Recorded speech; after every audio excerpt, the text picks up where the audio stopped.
नमस्कार मंडळी. मंडळी, कोलकाता या ठिकाणी घडलेली एक सत्य घटना आहे.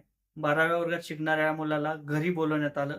घरी बोलावल्यानंतर ही जी काही महिला होती, ब्युटी पार्लरचं काम करत होती ती, त्या महिलेने घरी बोलावल्यानंतर त्या मुलाला बांधून टाकलं आणि सलग त्या 3 दिवस त्या मुलाच्या शरीरासोबत खेळली, त्याच्यासोबत अनैतिक संबंध ठेवण्यात आले होते. संपूर्ण प्रकार काय याच्यावरती आपण थोडक्यात बोलणार आहोत. मित्रांनो, मी गणेश ठाकरे, क्राईम मराठी या यूट्यूब चॅनलवर आपलं सहर्ष स्वागत आहे. अशाच नवीन सत्य घटना पाहण्यासाठी नक्की चॅनलला सबस्क्राईब करा. जे काही प्रकरण घडलेले आहे, विशालनगर या ठिकाणी घडलेले आहे. पंकज नावाचा मुलगा होता आणि 32 वर्षीय महिला शिल्पा नावाची ही महिला होती. या महिलेचं ब्युटी पार्लरचं एक सलून होतं, एक ब्युटी पार्लर होतं आणि ती महिला त्या ठिकाणी ब्युटी पार्लरचं काम करायची. ब्युटी पार्लरचं काम करत असताना या मुलाची काही त्या ठिकाणी जवळीकता निर्माण झाली होती आणि एके दिवशी या महिलांनी त्या मुलाला घरी बोलवलं. घरी बोलवल्यानंतर तो मुलगा घरी गेला. घरी गेल्यानंतर मला या ठिकाणी ही पिन बसवून दे, लाईनची पिन बसवून दे, अशा पद्धतीने त्या महिलेने त्या मुलाला विनंती केली आणि मुलगा ऐकायला तयार नव्हता. मला काम आहे, मी घराकडे जायचं आहे, मला दुसरं काहीतरी काम आहे असं सांगत होता. परंतु त्या महिलेने तुला विनंती केली की बाबा मला ही पिन बसवून दे असं ते बोलली आणि तो मुलगा त्या ठिकाणी पिन बसवून देतो आणि तू बस आता, मी तुला काहीतरी खायला घेऊन येतो असं ती महिला बोलली.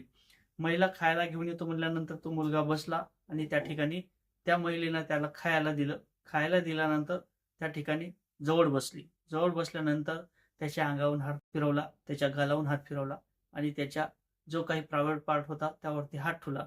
त्यानंतर असे बोलले की आता मीही सुंदर आहे आणि तुझी आता 12वी झालेली आहे. माझ्यासोबत काहीतरी अनैतिक संबंध ठेवू असं ती बोलली. मी तुला रोज खायला देईल, तुला पैसे सुद्धा देईल अशी ती महिला बोलली. त्यानंतर त्या ठिकाणी त्या मुलाला खाली टाकलं, खाली बेडवर टाकलं आणि त्याच्यासोबत अनैतिक संबंध त्या महिलेने चालू केले. आता मुलाचं सुद्धा वय 12वीत असल्याकारणाने त्याची सुद्धा उत्साहिता वाढली होती आणि त्या ठिकाणी त्यांनी अनैतिक संबंध ठेवले. आता त्याला वाटलं अनैतिक संबंध झाले, आता घराकडे जावं आणि तो बाहेर पडला. बाहेर पडत असताना त्या महिलेनं त्या ठिकाणी परत त्याला लाडाने जवळ घेतलं आणि त्याला एक हात बांधला. परत आपण एक गेम करून नंतर तू निघून जा अशी बोलली. आता मुलात कोणत्याच प्रकारची ताकद राहिली नव्हती, कारण तर जे काही ती 2 मिनिटापूर्वीच कार्यक्रम झाला होता. त्यानंतर त्या ठिकाणी परत त्या महिलेने त्याला बांधून टाकलं, एक हात बांधला. आता त्याला वाटलं की बाबा परत हे काहीतरी गेम असेल, नवीन चेस गेम असेल, त्या कारणाने तो मुलगा शांत बसला आणि त्या ठिकाणी दोन्ही हात बांधले. दोन्ही हात बांधल्यानंतर परत पाय बांधण्यात आले. पायाने बांधल्यानंतर त्या महिलेने परत त्यासोबत अनैतिक संबंध सुरू केले. त्या शरीरासोबत तिच्या खेळत होती, त्यालाही गमत होतं. त्या ठिकाणी सुरू झालं आणि त्या ठिकाणी परत कार्यक्रम संपन्न झाला. त्यानंतर या महिलेची ही काही जी महिला होती त्याला सोडायला तयार नव्हती. 2 ते 3 दिवस सलग त्या महिलेने त्याला बांधून टाकलं आणि त्या ठिकाणी जे आहे ते त्याचे अनैतिक संबंध सुरू ठेवले. त्यानंतर आता घरचे लोक परेशान झाले. घरी कुठे सापडत नाही, आजूबाजूला मित्राकडे सापडत नाही. त्या कारणाने त्याची शोधाशोध सुरू झाली, परंतु तो मुलगा सापडत नव्हता आणि एके दिवशी 3रा दिवस झाल्यानंतर त्या ठिकाणी एक हात त्याचा सोडलेला होता. त्यानंतर त्या मुलाने हात सोडल्यानंतर एक आपला हात सोडला, ती महिला कुठेतरी बाजूला गेली होती आणि त्यानंतर तो मुलगा पाठीमागून जे काही गॅलरी होती त्या गॅलरीतून त्या खिडकीतून उडी मारून एका झाडावर चढून खाली उतरून आपल्या घराकडे गेला आणि घराकडे गेल्यानंतर तो जो काही मुलगा होता तो आपल्या बाबाकडे रडत होता.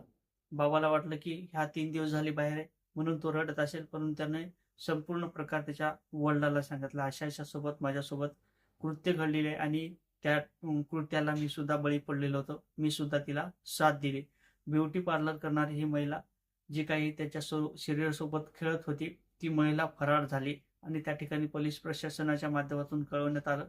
परंतु ज्या ठिकाणी ते घरी गेले पोलीस अधिकारी, त्या ठिकाणचे स्थानिक पोलीस अधिकारी, त्यानंतर ती महिला सापडत नव्हती, ती महिला फरार झाली होती. अशा पद्धतीची प्रकार हा कोलकाता या ठिकाणी घडला आणि त्यानंतर काही दिवसांनी त्या महिलेला पकडण्यात आलं. पुढील कारवाई त्या ठिकाणी करण्यात आलेली आहे. अशा पद्धतीचे जर क्राईम होत असतील तर आपल्याला सुद्धा कुठेतरी सतर्क राहणं महत्त्वाचं ठरणार आहे. असाच या व्हिडिओच्या माध्यमातून हा हेतू आहे. नक्कीच व्हिडिओ आवडला तर शेअर करा. चॅनलवर नवीन असाल तर चॅनलला